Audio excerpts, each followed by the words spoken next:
Hello, welcome to the Global Classroom. I'm Yuyan Zhang. I'm the student delegate for Western Pacific of World Federation of Music Therapy.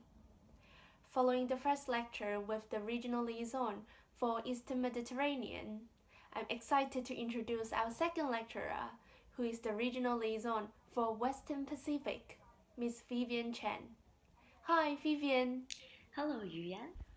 As a student representative, I would like to ask you a few questions which students are curious about what music therapy students learn in our region.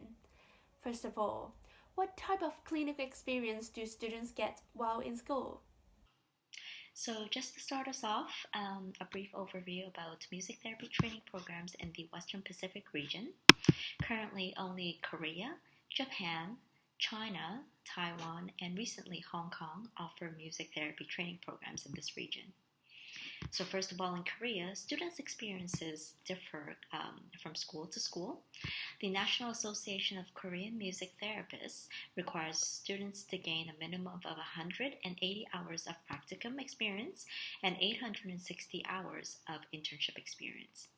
In terms of practicums, students are required to do a group and an individual session each week for 15 weeks per semester, with populations such as adults with intellectual disabilities, the elderly with dementia, children with language delays, and teenage groups with mixed disabilities.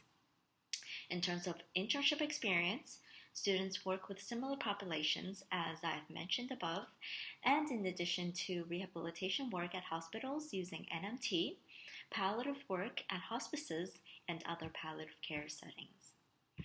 So in Japan, students attend classes with practical training before entering clinical sites for practicum experiences outside or on campus. Internships are not designed in blocks of 6-month periods like how it is in the US. Instead, students visit several clinical sites twice a month per site, or they receive music therapy sessions from their colleagues or professors during the third and fourth year of their program whilst proceeding with their curriculum. Now in China, the program at the Music Therapy Center of the Central Conservatory of Music in Beijing requires students to have practicums during their second and third academic year, working with at least 4 different client populations before engaging in full-time internship.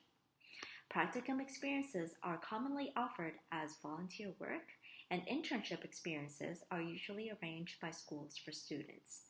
If students actually have their own areas or populations of interest, they may proceed with permission of their school. Now in Taiwan, students gain a total of 144 hours of practicum experience in their second year of training with a variety of clients, engaging in clinical practices of music therapy and discussions. In Hong Kong, the training program here is based on the model at the Melbourne University of Australia. So students do their practicum and internship here in Hong Kong with clients such as special needs children, the elderly, and the mentally ill, and etc. So basically, depending on what kind of work is available for students. So, are there any culture-related skills which students are expected to learn before working as professional music therapists?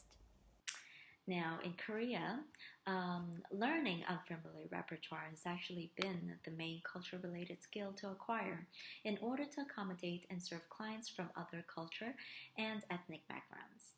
In Korea, they have recently seen an increase in second-generation immigrants and foreign workers from nearby Asian countries. Hence, there's been an increasing need to train their students about multiculturalism and about using music from other cultures.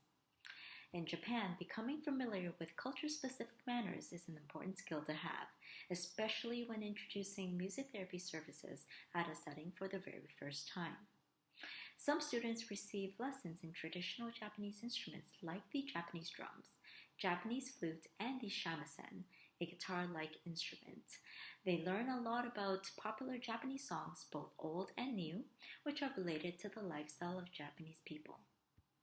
Now in China, whilst there are no culture-related music skills that are taught in the training program per se, most Chinese music used in clinical work are from Chinese folk songs and that in itself is culture related. In terms of instruments, the piano, guitar, and basic percussion instruments remain the more commonly used instruments in clinical settings.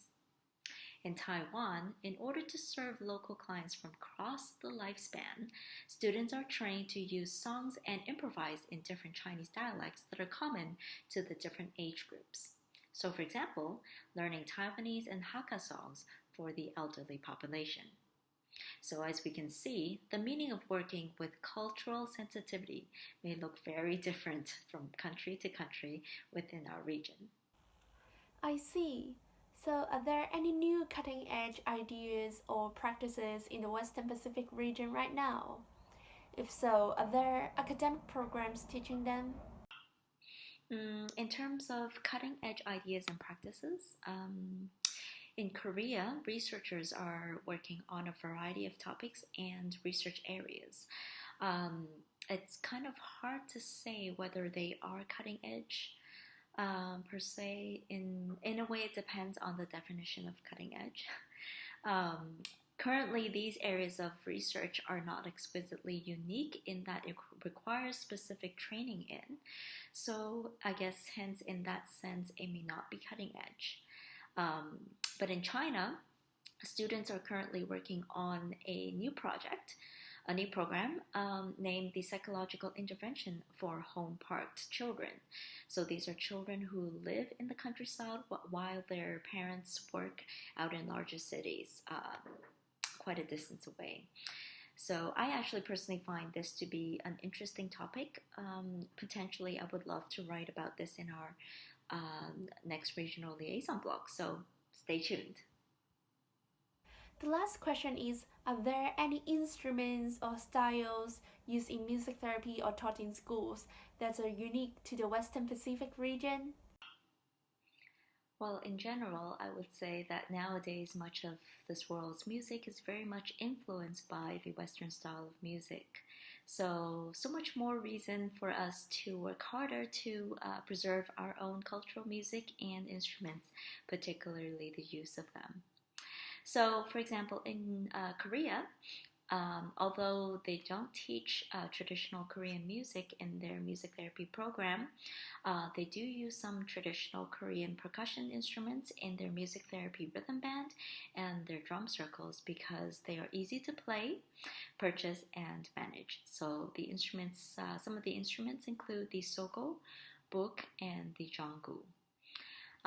In Japan, although not many students receive formal training in traditional Japanese musical instruments, those that actually know them can use them in their clinical sessions.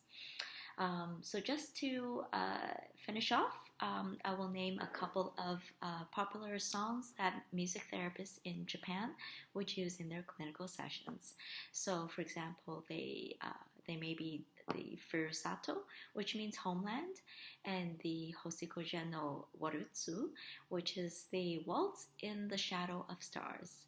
So both of these tunes are from traditional Japanese folk music and songs.